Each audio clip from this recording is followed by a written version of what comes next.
Hello again, YouTube. As I told you, I'm going to go to the scripture found in Revelation 21, verse 8. I'm going to read verse 7 as well. Revelation chapter 21, verses 7 and 8.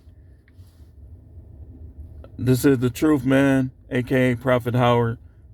You will hear me talking a lot about the scriptures. So if you are against the scriptures, this channel ain't for you. It's not for you. But here we go. Revelation chapter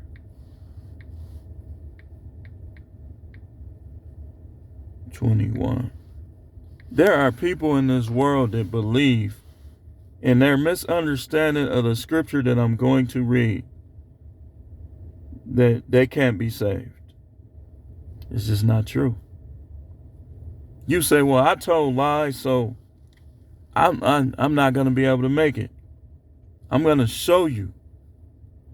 I'm going to go to 3 scriptures real fast. This ain't going to be a long one. And I'm going to show you, line upon line, what this was talking about. It says, he that overcometh shall inherit all things, and I will be his God, he shall be my son. But the fearful and unbelieving and the abominable and murderers and whoremongers and sorcerers and idolaters and all liars shall have their part in the lake which burneth with fire and brimstone, which is the second death. Now, if you read Revelation chapter 20, it talks about the devil, and the devil that deceived them and the false prophet was cast into the lake of fire. People tell lies sometimes when they're trying to deceive. People tell lies sometimes when they deceive. And if this scripture was telling us that everybody that ever told a lie would not make it, then Cephas didn't make it. He denied the Messiah 3 times. Said he never knew him. He said he never knew him. And I want to go to Abraham, which if you read the parable of the rich man and Lazarus, which if I can get to it, I will real quickly. You see that Abraham was a father of many nations, like it was promised to him. And when Lazarus went to heaven, all those people that were not in heaven, that were in the outer darkness, it says that they could see into the heaven. And they saw Lazarus with his head on Abraham's chest.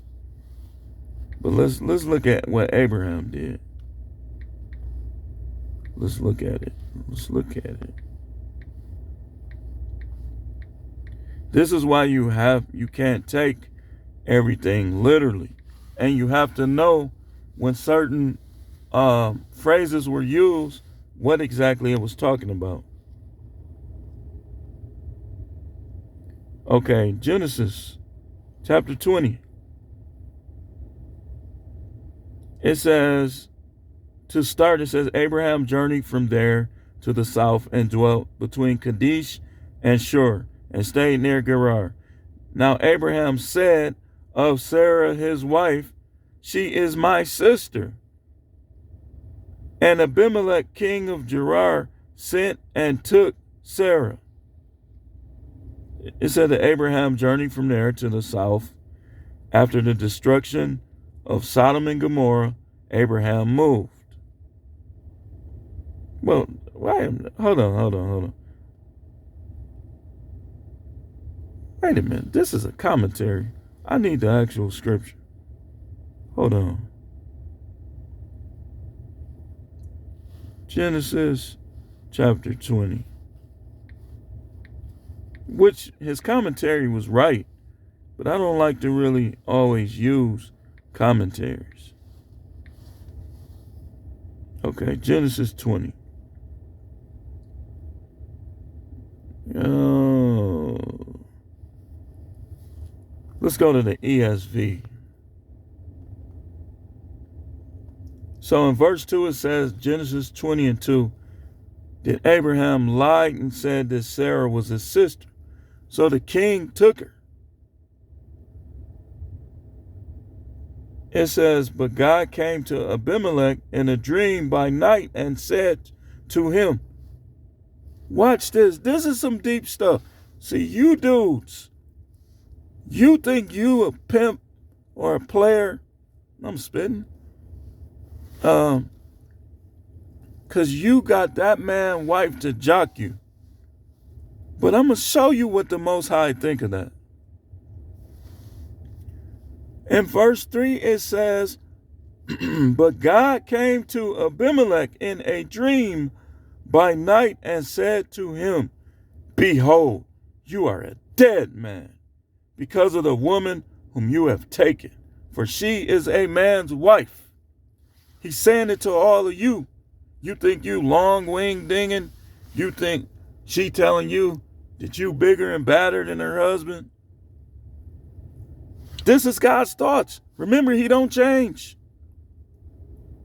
He don't change. So if you mess with somebody, you better make sure that she ain't married to somebody else. It says, he told him, you're a dead man. This man a king. The Most High wasn't worried about none of that. He said, man, you're a dead man. He said, because of the woman you have taken, for she is a man's wife. It said, now Abimelech had not approached her.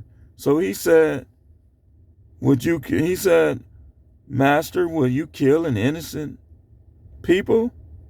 Did not he himself say to me, she is my sister? And she herself said, he is my brother. So both of them lied.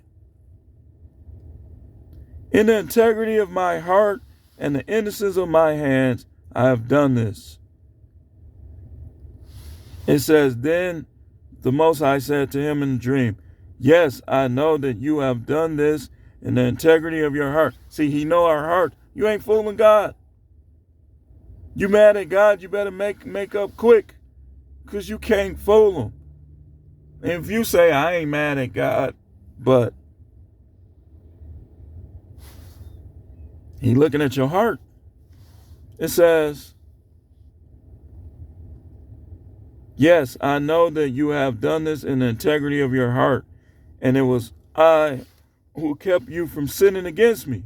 See, when you commit adultery, you're not just sinning in your flesh. You are actually sinning against God. So, it says, therefore, I did not let you touch her. Now then, return the man's wife, for he is a prophet. See, Abraham was a prophet that became the father of many nations, so that he will pray for you and you shall live. See, this is one reason why stuff sometimes happens to people. One of the worst things you can do is mistreat a prophet. You better off just getting away from around them. Like if you have negative thoughts and a person is a prophet, like if you got negative thoughts towards me, you are better off just not watching my videos, not knowing me, not ever seeing me. Or any other true prophet. It says, and you shall live. But if you do not return her, know that you shall surely die, you and all who are yours. The Most High ain't no joke. All of you, oh, well, he's merciful. He's merciful. So preachers doing all kind of stuff. I want you to know that he's telling you you are a dead man. You better keep it real in his presence. You better keep it real in his presence. You know you're doing something, stop. Because he is not what y'all think. See, all these preachers that's not telling you how he really is, they're a joke. They work for the devil. They work for the powers that be that are against God in this world. It says, he told him, you're going to die and all of yours. So Abimelech got up, did what he said, and he was safe. But the point I'm making is that Abraham lied. And let's go to the parable of the rich man and Lazarus before I forget. The parable. Now, you can disagree with me if that's what you want to do. But I'm showing you right here. Parable of the rich man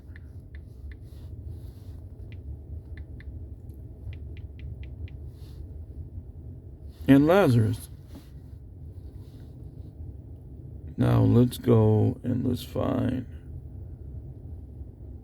Okay, the NIV is the only one that's coming up. So, and y'all know I don't like coming from commentaries. So let's go to the NIV. Now, you can read verse 19 and just gives you a beginning. But I want to go to verse, I got to read it. It says, there was a rich man who was dressed in purple and fine linen and lived in luxury every day. At his gate was laid a beggar named Lazarus, covered with sores and longing to eat what fell from the rich man's table. Now, let me make this point. If you are a beggar, right? As long as you like Lazarus, you'll be fine. As long as you connected to God. If you choose not to work, not to have money, but you choose to spend all your time devoted to the Most High, which clearly Lazarus had to do, based on what I'm about to read. It says, even the dogs came and licked his sores. The dogs felt sorry for him, so they were licking his sores just so he wouldn't be in so much pain.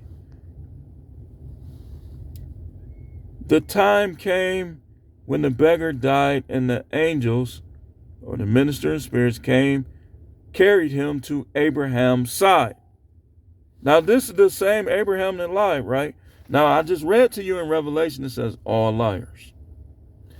So, the question was all originally in the fragments of that scripture? Was it added? Or is that talking about a different type of liar?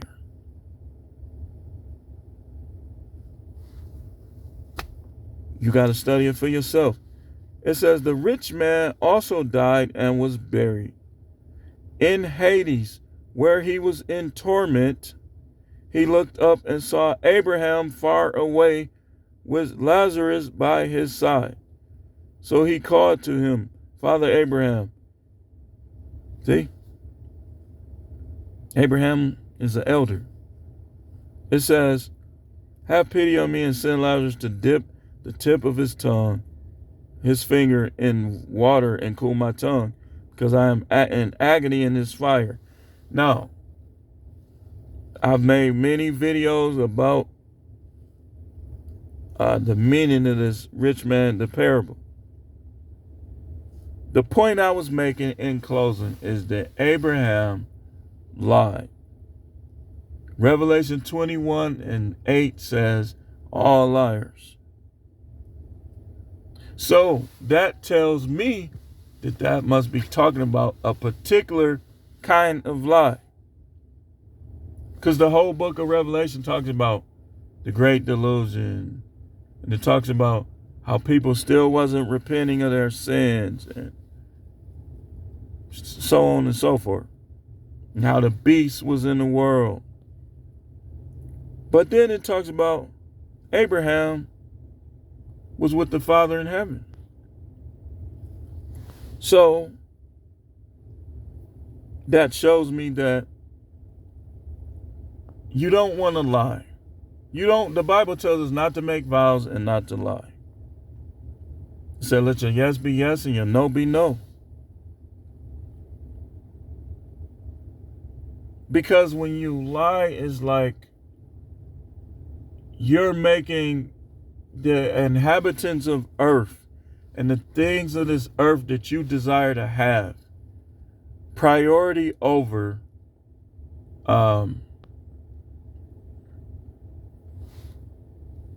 what the Most High will want you to do and say. Now, if you tell a lie, it's not the unforgivable sin. But he wants us to tell the truth. That's why I don't like polygraphs when it comes to like certain jobs, because they're going to be asking me stuff and that's not me no more. So in my mind, I have to be like, okay, I'm going to answer these questions as to how I am right now. But that can be considered a lie.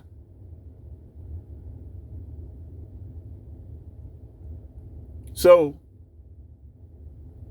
example, okay.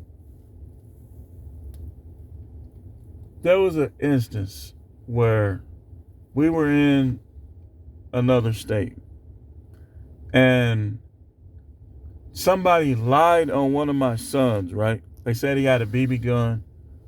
He was shooting. They called the police. We had a BB gun. So the police come to our door. Yeah, I got a word that your son was out here shooting at people with a BB gun. My wife was like, my son don't even do that kind of stuff. She went on the defense for him. The officer asked, well, do you have a BB gun? Now, why would, okay, in that situation, so you said, did your understanding of that scripture, that my wife would be condemned to hell because she didn't admit that she had a BB gun with a false accusation that was trying to get my son, who had never been to jail, taken to jail, on top of everything else we was dealing with at that point in time? No, God doesn't act like that, man. He doesn't work like that, man. The whole time he's looking at the heart and the intents of the heart. Forget about your pastor who think he know everything and don't even be studying. Too busy trying to be important, looking at women, chasing women sometime, and preaching.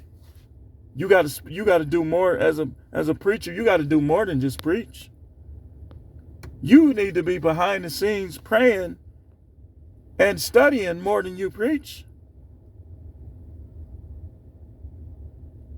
So that's not what that meant. This is the Truth Man. The channel is no matrix, making up stuff because you don't understand the things and the ways of God.